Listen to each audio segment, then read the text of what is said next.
Welcome, welcome, welcome. This is Financial Literacy with TC. I am your host, TC. As always, I want to thank you for joining me. You could have chose any podcast out there to listen to, but you chose to join mine, Financial Literacy with TC. Today, as you can see, we're doing special things. I have with me Tamiah. He mispronounced my name. Tamiah Barrett. My apologies.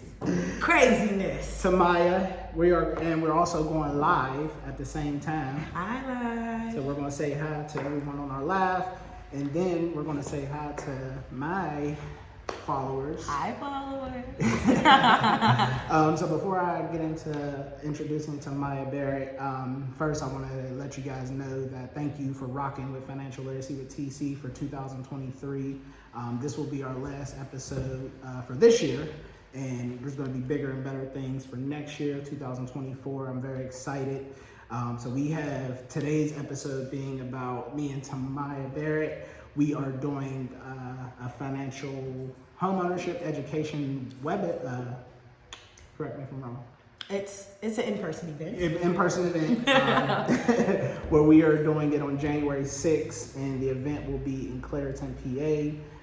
You have the address off the top of your head? I do. It's the Clairton Library. I know that. And hello, everyone. My name is Tamiah Barrett. Barrett. You see how he keeps mispronouncing my name, but we're going to excuse the mispronunciations because this is my brother, Tyler. So I am more than excited to be here today. Thank you so much for the warm introductory. I look forward to doing this podcast and doing this little HBE thing that Miss Tamara and Miss Leah has for us. So we're going to touch on that. Yes. What else are we going to touch on, Tyler? So first, before we touch on anything, let's let people know who you are. So you are currently the community engagement specialist for Neighbor Works. Because I always mess that up, correct? I know everyone says Neighborhood Works for some reason. Right. But yes, I am the community engagement specialist with Neighbor Works Western PA. Neighbor Works is a nonprofit organization that specializes in home ownership and financial literacy, hence why I'm with Mr. Tyler here. And aside from that, I'm also a licensed realtor with Berkshire Hathaway. So my hands is all in that real estate community here in Pittsburgh, and it's been wonderful and excellent thus far. Yes. And that's why we chose today, before we go to our workshop next week, as an opportunity for us to just not only promote the event, but also to start to have conversations about what we're trying to get accomplished for next year, which is helping people get into homes. I know on an individual basis, you've been speaking at communities as far as McKees Rocks, and a few others, and I've been doing a lot of financial education to help people get ready, not just for how they get better credit, budgeting, things of that nature, but also both of those things tie into buying a home. 100%. So a lot of the speaking engagements we've been doing recently has started to get us prepared for what we want to do next year, which is helping people get into homes. Okay. So if you just want to talk about a little bit of what you've been doing, getting up to this point. Yes, so I'll say that 2023 has been an amazing journey for me. With Neighbor Works, I have gone into a variety of different communities, and that's the only way to describe it because there's been so many different community engagement. But I have been in Penn Hills, I've been in Perry Hilltop, I've been in McKees Rocks, we're in the Hill District. Like, it's been amazing thus far. But really and truly, what we're doing on the 6th is not necessarily an HBE or home buying education. Right. It is in a way, but ours is much different because we have our HUD certified counselors there as well.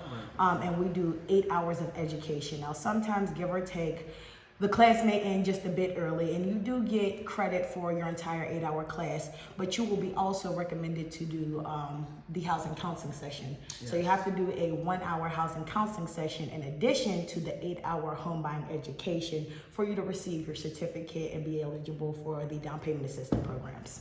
So between us both, we are filled with a lot of different resources and networking relationships that we. A lot of networking. How many networking events are we going to? We go to networking events like every week, and like I said, I love it. And the reason why I bring that up is because at this workshop, you're going to cover your piece of it. I'm going to cover it from the lending standpoint, as far as what institutions are looking for. As far as the home buying process. And then we have Tamara, who's a realtor. Shout out to her. Tamara Davison, and then Miss Leah. Yes. Her last name escapes me right now. My apologies. You remember her last name? Don't put me on the spot. Okay. Don't put me on the spot. It starts with an M. And we love you, Leah. Yeah. And we love you, Tamar. I'm getting this episode raw and real. Yes, raw and real. This is the real deal right here. But no, we're appreciative of both of them for allowing us to be a part of the 100%. event with them. Yeah. So that's going to be 12 to 2, January 6th at the Clairton Library. Please make sure you register. Follow us on Facebook, Instagram, YouTube. Financial Literacy with TC on Facebook is where you can find me, and then I'm also on my YouTube channel, Financial Literacy with TC. Same for Instagram and all other platforms. And then Tamiah. Well, I'm very simple. Tamiah Barrett. That's TAMIAH Barrett BARRETT. You will find me on any social media platform if you just type that in. So, with that being said, let's get into some questions. Ooh, okay, juicy. So now that we let people know who you are, where they can find you, let's talk about what sparked your career in being a realtor, what you do with your time as far as helping, let's be honest, our people. Of course. I'm very intentional about Black homeowners, and as we know that a lot of homeowners from a minority standpoint or at a disadvantage, there's not many of us. I think last time I checked, it was like 33%. Yeah, something like that. So yeah, around that range. And I know once I bought my house, I wanted to make sure that I started to do what I can using my platform, using what I do in my life to start to try to impact 100%. That number. So if you just want to, generally speaking, my question to you is, what got you engaged in the work you're doing? So as a kid, I went through some troubling issues, I'll say, in regards to my home. You know what I mean? So when I became an older teenager, I'll say, because I can't say I was a young adult. I wasn't a young adult yet. Right. I was about 17 years old, and everyone kept saying, oh, what you gonna do? You gonna go straight to college? You gonna do this? And I got accepted into a few colleges. So I'm like, yeah, I'm gonna go to college. And my dad's like, yeah, but for what? And I'm like, well, I'm gonna go for business management. But so I got a Jamaican dad. My dad's like, what business y'all gonna manage? And I'm like, okay. So you're gonna manage someone else's business, or like, what are you gonna do? So I'm like, okay.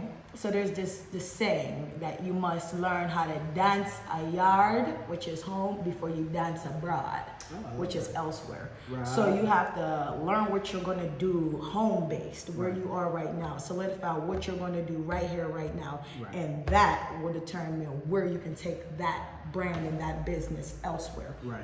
I love that. So I didn't know where to start with anything, but my dad was like, you know what I mean, just try and figure out your way into this. I mean, real estate is a good thing. Yeah. And I was trying to be a flight attendant. You know, that was my thing. I was like, I'm gonna travel the world, I'm gonna wear my little cute costume, uniform, right. And I was gonna be on the go. Right.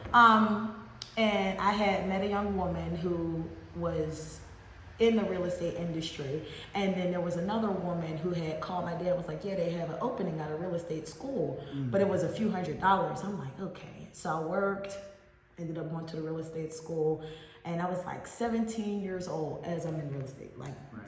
So he's like, you can't take the test until you're 18. To my, I'm like, I know that. Yeah. So I started off as an intern for a well-known group with Keller Williams Realty. So shout out to the Hill Group. Yes. I'm going to do shout outs to you all. I name drop. Yeah. I love it. So shout out to the Hill Group, because I started with them, and it was me trying to learn the terminology at 17 was terrible. You know what I mean? It was like a foreign language. It was like, what's this? What's that? The mortgage contingency clauses, the amortization scales. It was just so much information. Yeah. And I wasn't even like finished with high school. It was just so much. So I'm like, you know what? I need to take time and focus. Right. So it took until I was 20 to actually get my real estate license. Right. So I was assisting and I was interning. Right. And that means that you wasn't getting paid. But I was interning until about 20 years old. And then I went into property management.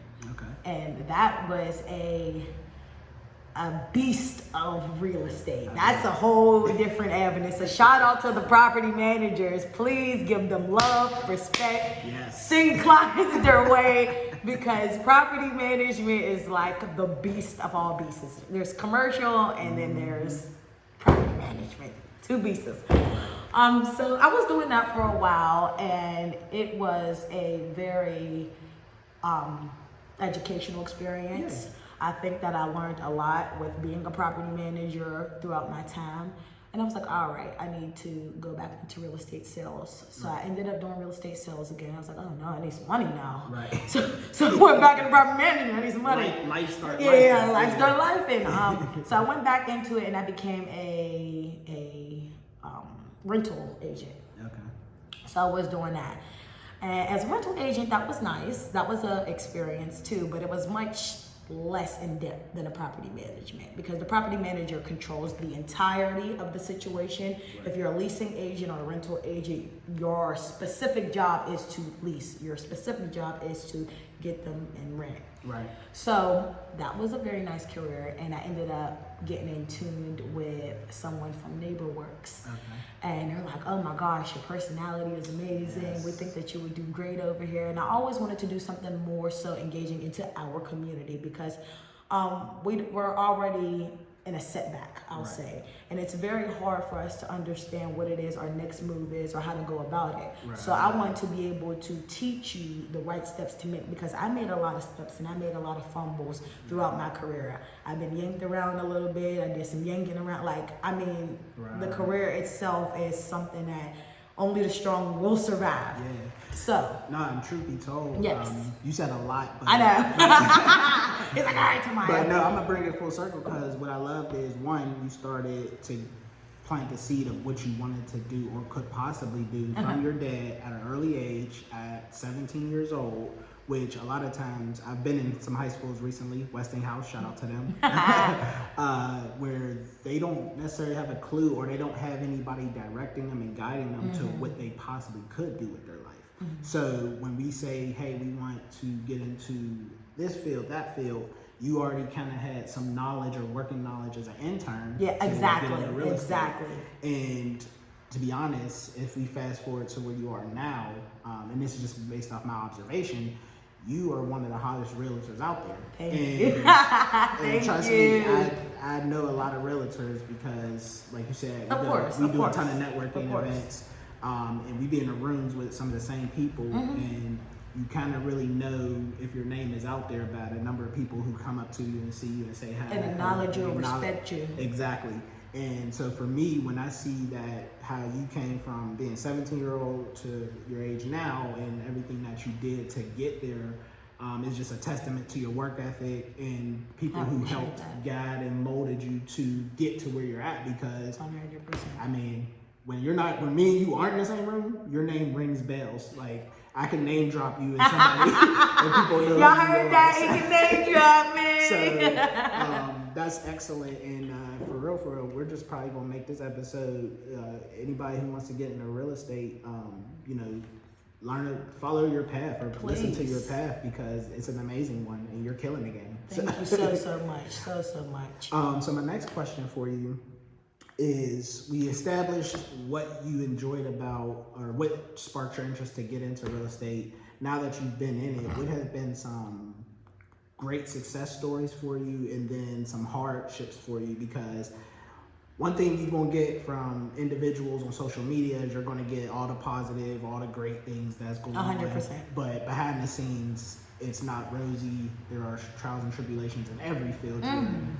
So if you just want to share either good experience, obviously, but also any bad, so that way we give a realistic view of what it's like to be a realtor and what it has been like for you, just based on your experiences. Yes, I always say real estate is my husband. We have this relationship where we're together, and then sometimes he cheats on me, and then I take him back and love him. Like, this is me in real estate. Right. So I've had many beautiful stories with clientele where they got into their home, they paid little to none for closing costs.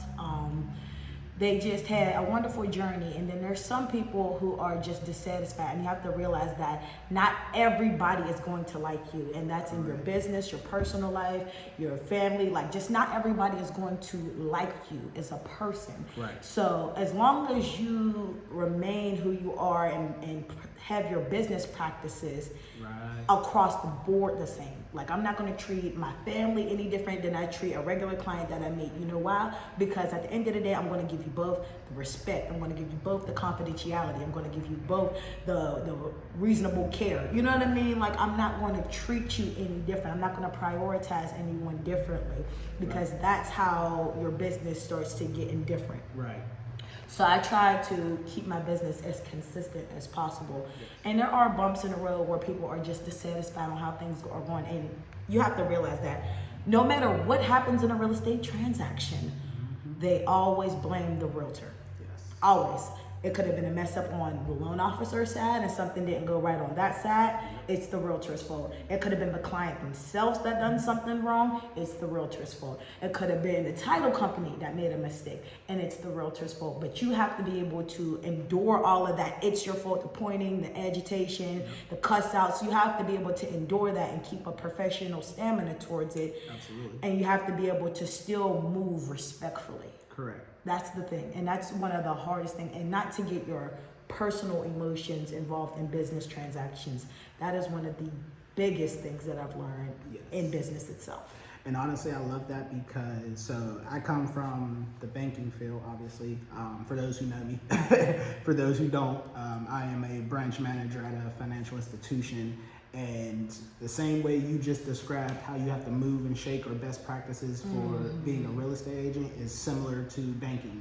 I can't let personal feelings, really bother me to the point where anyone I'm interacting with is seeing how I'm impacted by what they're saying. And, so we share those same traits and attributes that we have to have in order to do the line of work that I do as well. So you said it beautifully on how, because I'm known as, I call myself a transparent banker. And a lot of times, there's things that there's lines I can't cross and things of that nature. And so I have to deal with people in a certain way that is conducive to what I do, so that way, I'm not, ruffling any feathers. But also, I'm a firm believer, I can give you the truth and say it in a way that's respectful. 100%. Now, how you perceive and want to take it, that's up to you. But so, long story short, it's similar what we do from the standpoint and the fact that we'll be sharing our platform together on January 6th. I'm so excited about this. I'm so excited about January the 6th.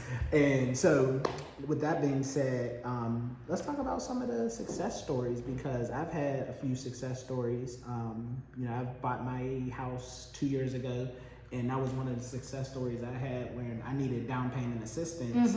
And, I didn't want to pour out my 401k. Of course. And I turned to, when we start talking about HUD affiliated organizations that, you got to do the 8-hour education. I'm always going to shout out Catapult anytime I'm talking about my house. So shout out to Tammy and her staff, Brittany, and so many others.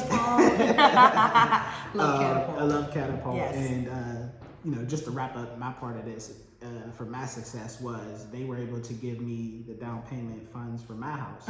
And so I'm always appreciative of them. And, now I'm married to Catapult. I support everything they do. And so I just want to, share that, and then lead into my question to you, just some of the success stories that have touched your heart, and, because you need a win. That is true. That is true. You always need a huge one. Yeah. I would say one of my most beautiful transactions was actually a woman.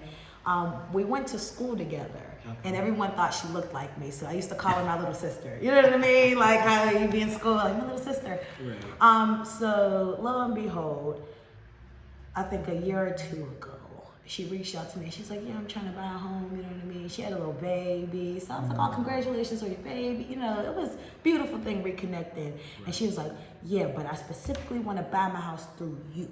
Because I know you, I trust you. I don't care how new you are, how much experience you, I want to utilize you. Right. So I thought that was a beautiful thing that she even said that to me. So I'm like, okay, I'm going to make sure that I take care of you. So what I did is we went through the transaction. I ended up getting her with a loan officer who ended up getting her filed through PFHA. Okay. And when I say the PFHA funds came through, it was like, I want to say she paid $60, maybe $70 at the closing table. Wow, that's incredible.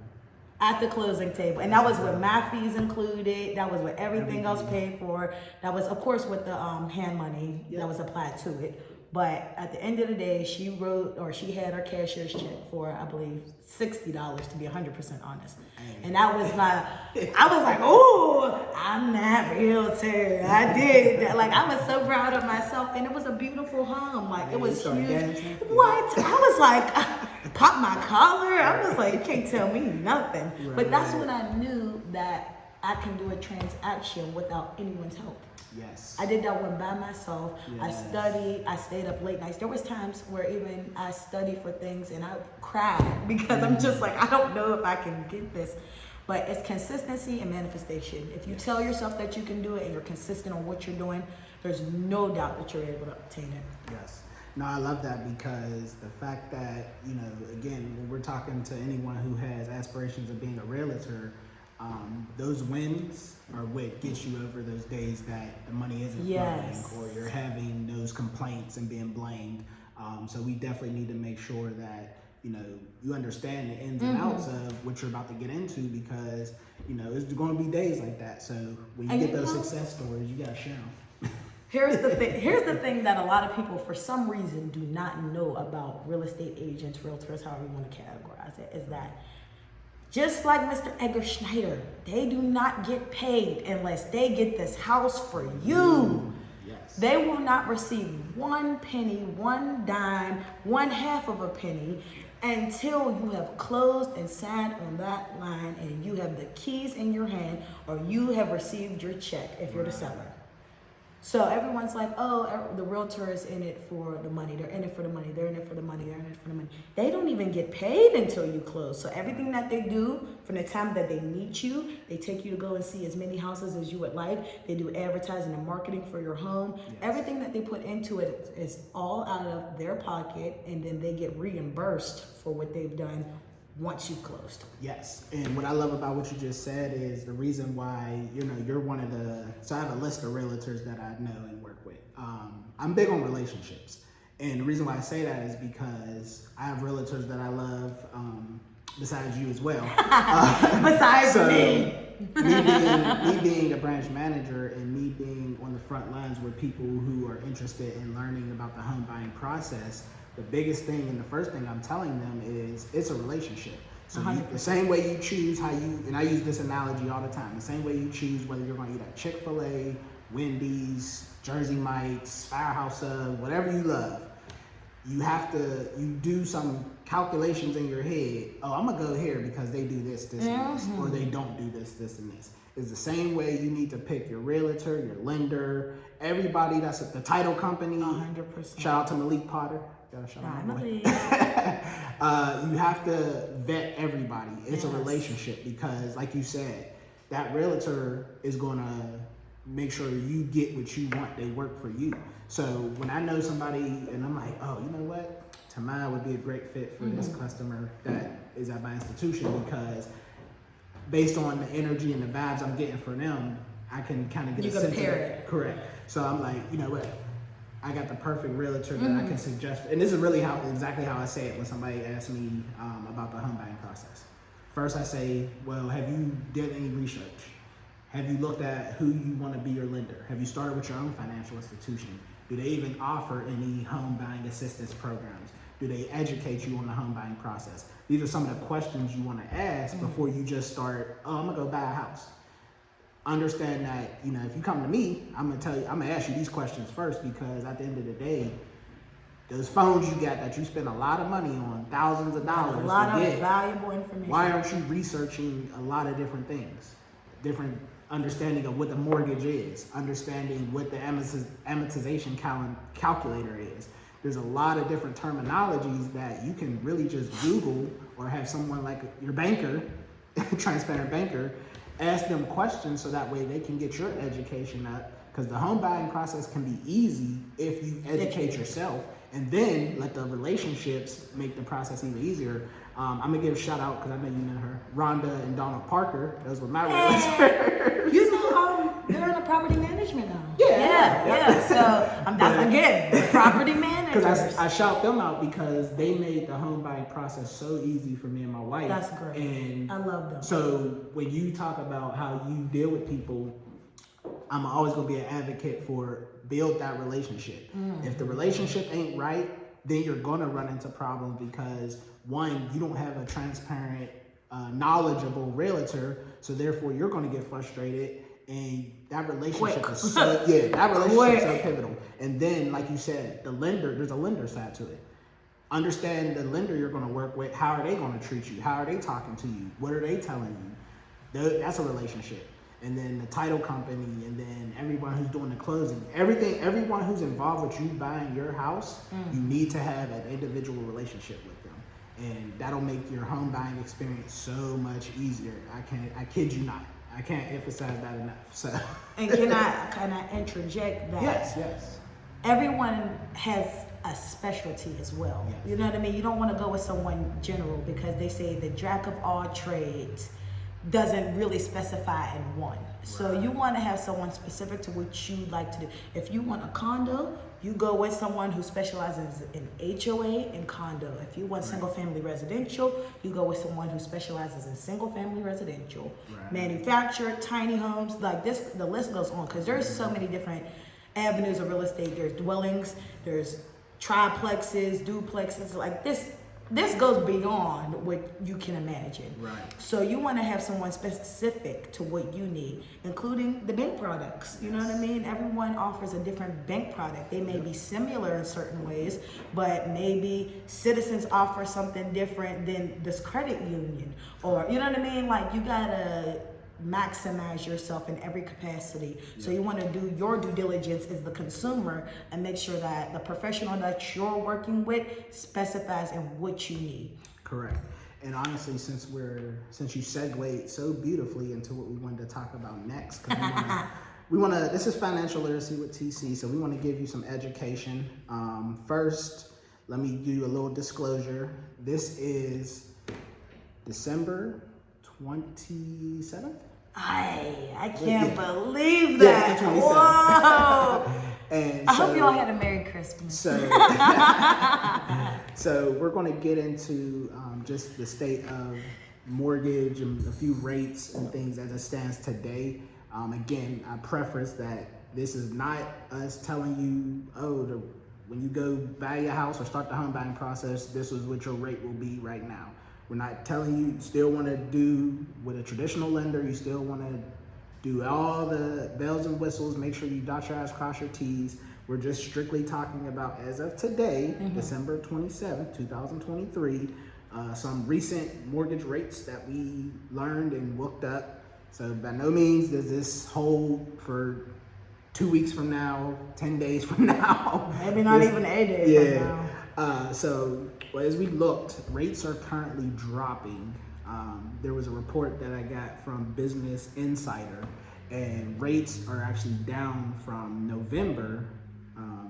And I think it's about 0.5. I think it was like 0.55% or 5.5%. So for anyone who is interested in buying a home going into 2024, this is why we're emphasizing, hey, pay attention to what mortgage rates are doing, because as you start thinking about buying a home, as from the lender perspective, the goal is to make sure you can afford a house before you start to deal with your real estate agent. And one of the things as a lender, we're going to vet you on, hey, what does your budget look like? How much are you spending from where you currently live? And then we're going to dive into credit. And then we're going to dive into your debt to income ratio, because the goal is you have to get that pre-approval for that house. Obviously, I always tell people start building a relationship with a realtor before you even get to that process, because that helps. There's no right or wrong way to how you go about doing that, but it helps to have that relationship already ready, because your realtor can have connections to Catapult, Urban League of Pittsburgh, the Hill CDC, so many other organizations that have home buying workshops or education. And I would even say, because I gotta throw NeighborWorks out there. I'm sorry. I'm going to say that before anything, you need to start with NeighborWorks, because NeighborWorks is going to give you that 8-hour education that's going to break down what to talk to your realtor about, what to talk to your loan officer about, what to talk to the title company about, your insurance, because they have all of these professionals within the HB. That's why it is an 8-hour class, because we have the actual professionals come so that way they can answer any questions that you may have. Correct. And honestly, if you do not follow us, I would recommend you follow us. Yes. I know from the standpoint of myself and Tamiah, we share constantly of different things that we know about as far as understanding the home buying process. So the first thing you're doing when you say you want to buy a house is to start educating yourself on what that looks like. And the easiest way to do so is with the realtor that you're going to work with, because if they are a great one, which I'm sitting next to one, they're going to be able to guide you every step of the way and put you in rooms with the individuals that make sense for your situation. And give you the best outcome. You know what I mean? Yes. Like, you don't want to have someone focusing on themselves, like, oh, I'm unable to do this because of this, and keeps giving you excuses. Because there's a lot of excusatory behavior I've been seeing lately. So you want someone who is delegated to you and your needs. I mean, at the end of the day, we all know that life happens, and there are certain circumstances where someone may not be able to come on a certain day. We understand that. But if someone is negligent, they're not getting back to you, they're not updating you on anything, they're just discrediting how you feel towards a certain situation, that's not someone that you want to deal with. Right. And just because you've signed a real estate contract, you have to realize that that's a binding contract. So you can't just go and get a real estate agent after that. You need to terminate that contract. Right. But you have the right to do so, as long as you write a letter to their manager, their broker, whatever the case may be, stating that you want to exclude yourself from that contract. But you need to be aware that you're able to do that. That's the thing. Your agent must be able to relay the information to you in a way that you can understand. Same with your loan officer. Relay the information to you the way that you can understand. Correct. Because if you're not able to process the information given to you, it doesn't make sense that we're saying it. Right. It doesn't make sense. Right. So if you have questions, please ask the professionals. That's what they are there for. That's why they went to school. That's why they've been doing the practicing, and they've been going out into the field, and they go to networking events to bounce ideas off of other professionals. Correct. So that way they can stay sharp in their business. I'll be honest, what I looked for in my realtors was transparency and being able to be accessible. Yes. So those are the two main things. I need you to be able, if I'm waking up on a Saturday and I want to go see a house, I need you to be able to go and see a house. But that's the same for the loan officer. So we went to go see the house on a Saturday and we really liked it. Now, PNC ain't open on Saturday. Citizens ain't open on Saturday. Who you calling? Right. And now we got highest and best they need by Sunday. How are you going to get that offer in? It does not make sense. Right. You need someone who's going to be available to you. Now, you're not going to call them at 3 a.m. That's outrageous. Hey, but I need to be able to call you on a Sunday afternoon at 12:30 p.m. and ask you for you to give me a estimated cost sheet. I need to be able to do that. I mean, if you get the right realtor, they on their grind. Yeah, and we're calling you, we're texting you, we're saying what's going on. Hey, Craig, how you been? I need that estimated cost. I'll get that right over to you. That's what we need. Yep. So that's a huge thing, the communication and the vibe with the other professionals. You know what I mean? They need to be able to have a good relationship with one another. Yes. And what's so important when you talk about asking those questions, if you don't ask questions, you're never going to know. And then, I wanted to know, hey, based off the estimated disclosure that I got, what range of houses should I be looking at? They are going to give you the nooks and crannies to help you make the best decision for what you're looking to do and what you want. But if you're not asking questions, or you're being timid, or you're being scared, that's going to No question's a dumb question. Right. Ask everything. That respect level has to be there. That understanding of, this is my first time buying a house. And truth be told, when I bought my house, I've been in banking, but I didn't have the mortgage side of the education. So. And we know, as realtors, when you say this is my first time buying a home, we know that you're already in a position where you're afraid, because this is one of, if not the biggest purchase that you'll ever make in your life. For sure. These are hundreds of thousands of dollars that we're talking about. We're not talking about $10,000 or nothing like that. I mean, if you're lucky, you might find something for that, and you still got to put in thousands more worth of work. Right. So what we're saying is we understand, okay, hey, I'm a first-time home buyer. I don't know anything about this situation. Me personally, what I'm going to do is I'm going to send you to NeighborWorks so that you can get educated, for one. Right. For two, once you come out of that educational position, you go to the class, you get the 1 hour counseling session. Now you're more aware of what to look out for during everything. Right. When you're looking for the house, you're like, oh, okay, well, they told me that the home inspector will look after this, so I don't really got to worry about this right now until the home inspection. Did you know that you can also go to your home inspection with the home inspector and ask them the questions while they're there?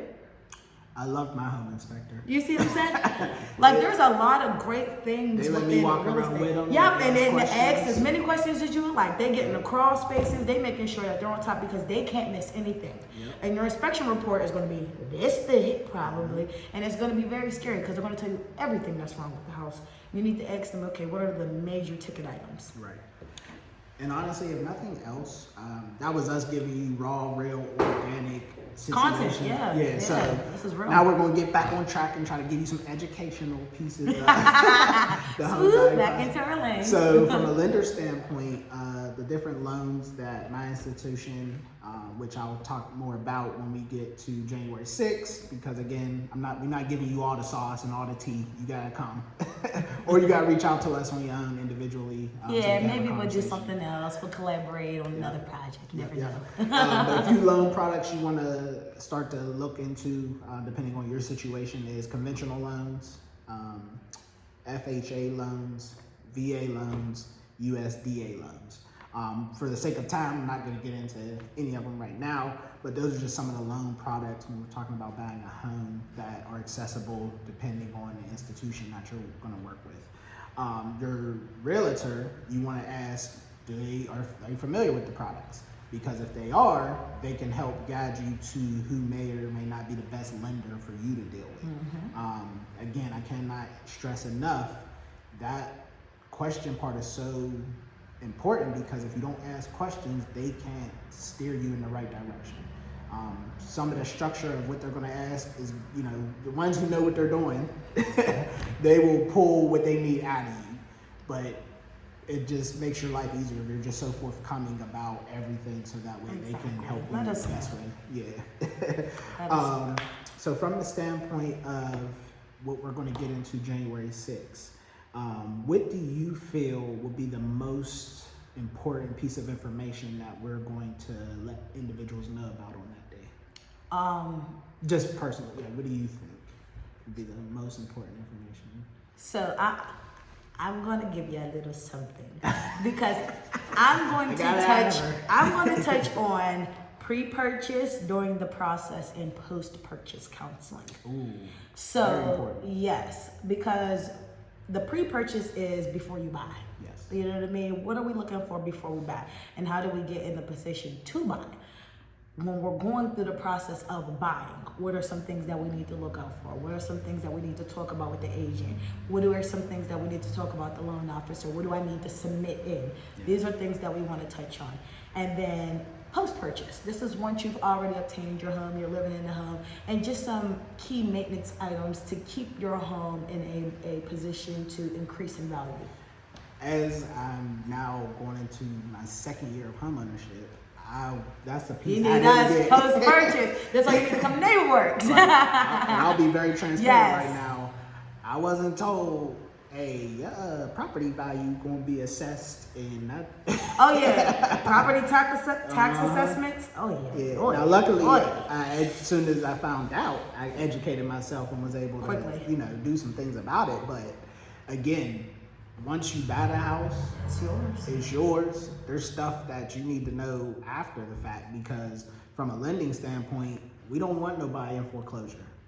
And You want to know a secret? All right, a secret. Well, it's not a secret, but NeighborWorks has a foreclosure prevention program. So if for any reason, and this is something that we don't want to like push too much because we don't want you to be in foreclosure. Right. We want you to go through our post-purchase sessions and be able to maintain in your home for the rest of your life. For sure. But if for any reason you do end up in a situation where you do have an Act 91, we do accept the Act 91 notice, and we do have a program where we can assist with that. See, I love it because, we don't want to, even have that conversation necessarily. I know, it's but like, it's a need because you need to be educated on, understanding life's gonna life, and you need to be you need to be knowledgeable about what options you have. If you just sit in your doldrums and think, oh, I ain't got nowhere where to turn, or I can't do anything about it, that can lead to problems down the line. So at the very least, we want to plant the seed that, hey, if X, Y, and Z happens, we can't predict the future. There are things you can do to make sure you come out of it unscathed as best possible. So with that being said, let's get back to Tamiah. And let's see. So I want to tell you about a new program. Okay. Because I just jumped in. I love her. She's driving. All right. So NeighborWorks has been working with Level and the McKees Rocks CDC. Now, this is geared towards McKees Rocks residents or people who are looking to obtain home ownership in McKees Rocks. As of right now, we're going to spread it out, to a few different communities. But right now, we're starting in McKees Rocks. Oh, I love that. But what's happening is Level has a program now where they're doing what's called a reverse engineered mortgage. So for those, say, certain residents are paying like $500 in rent right now or something like that. Okay. What they would do is reverse engineer that, create it as a 30-year mortgage, and whatever that price will be, that's how much they're going to sell the house to you for. So that way your payments remain as $500. Now, if you have a Section 8 voucher, to my understanding, what they're able to do is utilize that Section 8 voucher for half of your mortgage for the next 15 years. And if you have a disability, it'll be for the next 30 years. Wow. Yes. So this is basically, I don't want to say free housing because nothing in life is free, but it is a great ally for those people who are on Section 8 or have Section 8 vouchers that are available and that are looking for something that has brand new furnace, brand new hot water tank. Like, they're either fully rehabbing these properties or they're building them from the ground up. That's awesome. And since we're sharing some of the resources that we know of, so I still would have to look into the Hosanna House for Wilkinsburg. Yes. Because we're here at Community Forge. For those who don't know about Community Forge, look them up on Facebook. They had a program this past year, and to my knowledge, they'll still continue to have it, where if you purchase a home in Wilkinsburg, they'll give you up to $50,000 in home repairs for that house. And again, you'd have to look into the Hosanna House. I believe the gentleman's name is John. Again, you would have to reach out to me on an individual level to get detailed information. But you bringing up what you brought up about McKees Rocks. I'm also a part of WAHA with the Wilkinsburg, the Wilkinsburg community. So I'm well aware. Yes, I'm a part of WAHA as well. I knew it had a name. Yep, that's us. So, oh my God, what you're seeing right now is collaboration. I'm a part of everything. I'm in every Pittsburgh community I can get my hands in. This is why, we connect, and this is what we do, not only for, our jobs, but for the Black community. Yes, absolutely. We're very intentional about making sure we leverage our positions, our platforms to help others. Obviously, we're doing what we do regardless, but we do it with a joy and passion that you're not going to get from many other people in our lane. So. Yeah. Take that for what you will. So I love that you brought that up because you've educated me on some things that I didn't even know. So. Well, I'm glad that I can bring that to you, Tyler. I really. So before we start to wrap things up, I'm super excited about January 6th. I'll be honest, I don't really have any more questions for you. So is there anything you have not mentioned that you think will be valuable for individuals to know about how they can connect with you going into 2024? Because I do have some words I'm going to share, but is there anything that you want to make sure you emphasize to our viewers to connect with you to start their home buying process? I would say, well, again, my name is Tamiah Barrett. I am the Community Engagement Specialist with NeighborWorks Western PA. And again, I am a licensed realtor with Berkshire Hathaway, the Murraysville office. So shout out to y'all. I just want to say thank you for having me here. It's been a pleasure to be on your podcast, to see you thriving, my brother. And I just salute to you for all the work and dedication that you put into the forefront, for continuing to go to these community events and continue to show your presence and show who you are as a person. And I thank God for where I am. That's all I can say. Yes. Glory be to the King. Yes. And honestly, I love that, and I appreciate you acknowledging that. For me, it's just been about leveraging my position, my platform to help others in the community. I'm from Pittsburgh, so I want to see as many of our people have success. When we talk about generational wealth, it has to start somewhere, and everybody doesn't have the opportunity to come from a great household with mom and dad. You know, everybody has their own trials and tribulations, but that should not be a hindrance to you being able to better your life, better your situation. So if I can do a podcast like this where we're telling individuals, giving information to help them make the best decision moving forward, that's what this platform is all about. But for me, as a as a branch manager at a financial institution, I would just implore you to start making better financial decisions, because if you say you want a house, a car, some of the things that are missing from your life that you say you want, every financial decision you make has some type of impact on how quickly or if ever you get those things. So when we talk about 2024, New Year's resolutions, think about your finances. I revisit my financial situation every single year. Have to. With my wife, you know, as a team and individually, whatever we got to do, we make decisions based on some of the goals we have moving forward. So as we start to take time and go into the new year, when you start talking about New Year's resolutions, make sure you're thinking about your financial situations. Start connecting with individuals who can help you get to those goals. If you think you have to do it on your own, you are sadly mistaken. It's gonna make your life a lot harder, a lot more stressful. There's people like me, Tamiah, there's so many other people who you can reach out to. You just have to be willing to ask for help and reach out. That is the biggest mistake I see in the community that I serve. People are too prideful, too ego-driven to want to ask for help, reach out. And that is the biggest mistake, because there are so many people like myself, Tamiah, who are willing to help you. You just have to be forthcoming and ask. So I agree. With all one more spiel. Oh, go ahead. That's it. We're going to end it like this, okay? Collaboration is key. So one hand washes the other, but they both wash the face. Oh, I love that. All right, Tyler. That's a wrap. So this is Financial Literacy with TC. This is and episode Tamiah. 16. And Tamiah. She basically took over the show, which I knew she would, but I love it. So you can find us on all platforms. Again, Spotify, YouTube channel. Please link up with me on Financial Literacy with TC. Tamiah on her page and on her social media platforms. We definitely are looking forward to working with any and everyone who wants to reach out and connect with us for 2024. With that being said, we're going to wish you a happy new year, and we are going to say we are out.